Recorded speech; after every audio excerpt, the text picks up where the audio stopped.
You're listening to international investment advisor Doug Goldstein on the Goldstein on Gelt Show, the financial show where we'll talk about how you can make the most of your money.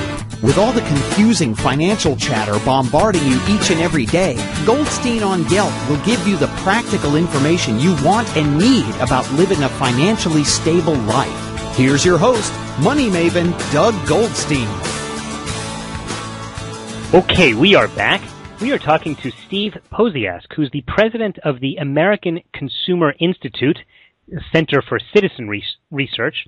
In the past, he's testified before the Congressional Subcommittee for Telecommunications, Trade and Consumer Protection on broadband policy, and he appears in the news all the time. Steve, it's a pleasure to have you.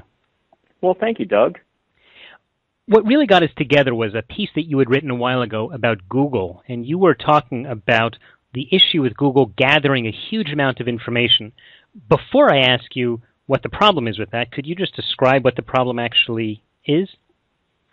Yeah, well, actually, it's a whole series of things that Google has done. I'd probably call it some early on I thought were just mistakes or lapses, but after a while you begin to think it's maybe a pattern of abuse.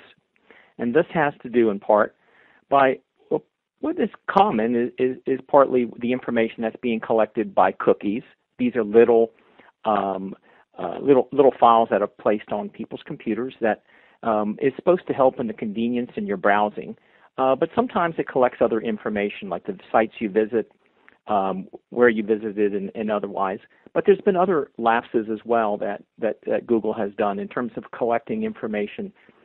Literally driving down the streets and collecting information on Wi-Fi and wireless networks like your ID and password, collected medical information from consumers. Just driving down the street, for example. No kidding. You're saying that, sorry, just to clarify, Google has sent cars down streets and listened in on people's networks to get their medical information?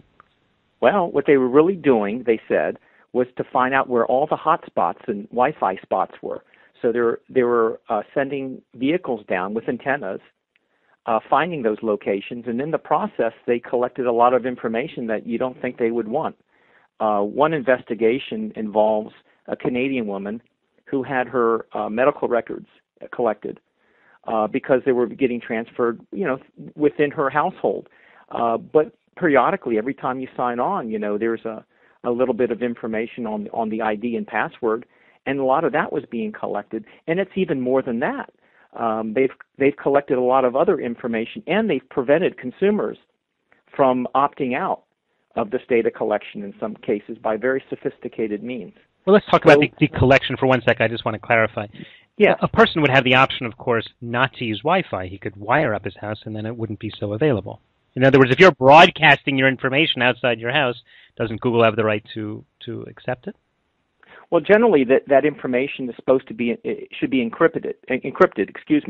So what we have here is a situation where Google is sophisticated enough to collect that information beyond that. So this is information that the consumer is not putting out there publicly, but is being collected. So in this case, the case in Canada, the woman had encrypted her network, and Google somehow broke the password and got her information?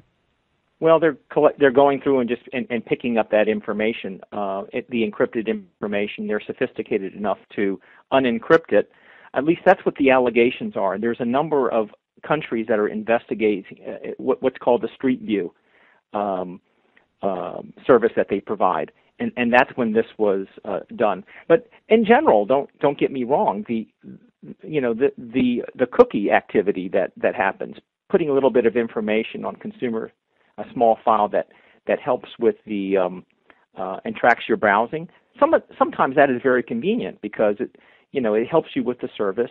It allows you to come in into a certain website you frequently visit, and to visit it without having to go through a lot of steps. It remembers you, a sense. And you also have the ability to turn that off if you choose not to accept cookies, right? Not always. In the most recent incident, folks using Apple cell phones, they were using a Safari browser, and what happened was Google came up with a way of bypassing the ability for consumers to turn off that collection of information. So what Google actually did was essentially a workaround to prevent consumers from opting out. So this was on their iPhone, on their iPhones, you said? Yes. So on a person's iPhone, if he had Safari to use to browse the web, he was not able to turn off the cookie function? That's right. That's right. So essentially, what it amounts to is kind of a trick workaround that where consumers felt that they had opted out of that data collection, were in fact having their data still collected. And that's the latest incident that Google did. And it may subject them to huge fines. Mm-hmm. Back in 2011, they had already settled a previous privacy practice that with the FTC, where they agreed that going forward they could be subject to a $16,000 fine per incident per day. Now, this latest Safari workaround could be some serious dollars. I mean, essentially, what Google did is they subverted user privacy settings on Apple Safari and Microsoft Internet Explorer. At least that's what, according to the Wall Street Journal. Wow, that's amazing. We are talking to Steve Pociask, who's the president of the American Consumer Institute. It looks at a number of different areas, but today we're focusing on Google. Steve's been explaining to us some of the methods that Google has used to gather information about people, and you mentioned that this could subject Google to fines.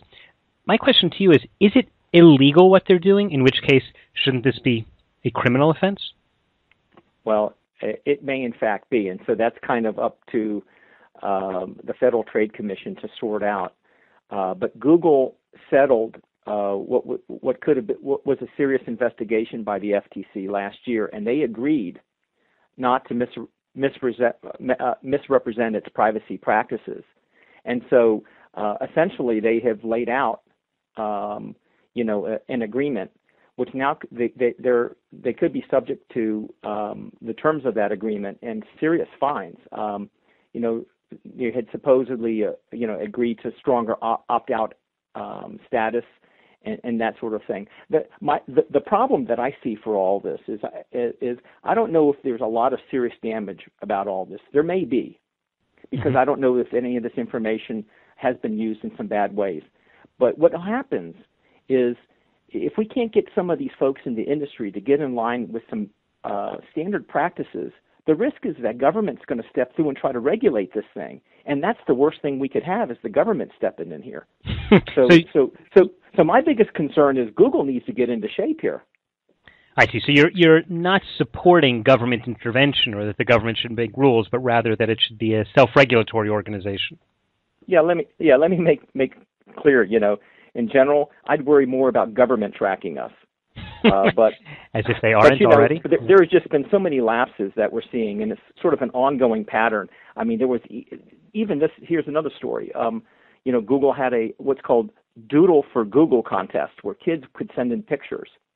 And in the process, they collected the children's Social Security numbers. Now, why would you do that? No kidding. Yeah. So there's and I can go on and on. There are a lot of different examples such as this. But in general, the data collection doesn't have to be a bad thing. I mean, it's there for our service, there for our convenience and our content. It's for a better experience. And if some people really think it'll give them better ads, so be it. But we also have to be, careful about, hey, look, if it's out there, do I have an option to opt out? If I stop using the service, is it still tracking me? Mm-hmm. These are questions, and then what happens to it? And if Google has my information, is it going to be protected on a server somewhere, or is it available to someone else? Right. Keep in mind. Just to search, right? Google is all about finding information, right? Well, look at it this way. On your Android phone, there's a really nice Google app for navigation. Well, what it does is it collects where you are and timestamps it. There was a period for several weeks or longer where that information was available on the web, so someone could see whether or not you were at your house or outside the suburb in Atlanta. And next thing you know, who knows? Someone's checking where you are. What they could just look up on the web Steve Pociask and see where you happen to be. Well, they did need your IMAC code, so maybe it would be your wife wondering where you were. It seems to me that these days, different from when I was a kid, when we were very into privacy, people don't seem to really care about privacy anymore. Just look at how much they put up about themselves on Facebook, and they tweet all the time. Maybe this discussion would have been more appropriate 20 or 30 years ago when people were bothered by the fact that their information was shared. But if everyone's sharing freely anyway, why should this be such a big concern? Well, I think that is certainly the case for a lot of the younger folks. They do share a lot of information, but to some extent, these younger folks are also very sophisticated in what they do, who they allow in their network, and what they put out there. They know to watch out for creeps and that sort of thing too. So there's a level of sophistication there. I think in general people really do care, and I think the important thing is to provide consumers enough information to say, hey, do I really care? If I don't care about Google having my information, and I like these services, great, everyone happy for everyone. Perfectly fine. But I should have an option to opt out if I decide not to. Well, do you think you should have an option to actually opt out on Google, or you could simply choose not to use Google? Well, if you choose not to use Google, you're still being tracked to some extent, because those cookies could still be present. Okay, so let's say that if you decide you want to go off the matrix, you could you buy a new computer and you start using Yahoo or Bing or one of these other. That's true, but in some cases it's already on the device you're using, and in some cases when you add on new software, like a Angry Bird some software package, they will have an app on it from Google. That has happened to me several times, and it's taken me several steps to get it off my computer. So you don't have to be very sophisticated to fall into this trap. It can take you several steps to get yourself off. It's not simply just not doing it. You need an you have to also need the ability to opt out of it and tell them that you don't want your information collected. And yes, then you'll need to use Bing or some other search engine. You'll have to use some other calendar. You'll have to use some other book service or. Well, listen, fair is fair. If you don't want, it seems to me they have the right to do this. It would be nice if they disclosed to you what they're doing, and then you could choose not to use their services. That's exactly it. That's exactly it, Doug. Okay, we're just about out of time. We've been talking to Steve Posiask, who's the president of the American Consumer Institute. We specifically were talking about Google. In the last minute, could you just tell people in general what does the Institute do and how they could follow you? Oh, sure. Yeah, we're an educational research institute. Essentially, we're a think tank. We do studies on consumer issues, and we put up a lot of our blogs and studies and other information up on our website. You can find at www.theamericanconsumer.org. So it's THE, americanconsumer.org. Okay. Steve Posiask, president of American Consumer Institute, thank you so much for your time. I appreciate it. You've been listening to the Goldstein on Gelt Show with money maven Doug Goldstein. Doug's weekly radio show is heard around the world, but if you miss it, you can download the podcast at www.goldsteinongelt.com. The Goldstein on Gelt Show gives you up-to-date financial ideas so you can get on the path to financial freedom. If you'd like your questions answered on the air or off, send Doug an email to doug@profile-financial.com. It's your money for your future, so join Doug every week to build your wealth on the Goldstein on Gelt Show.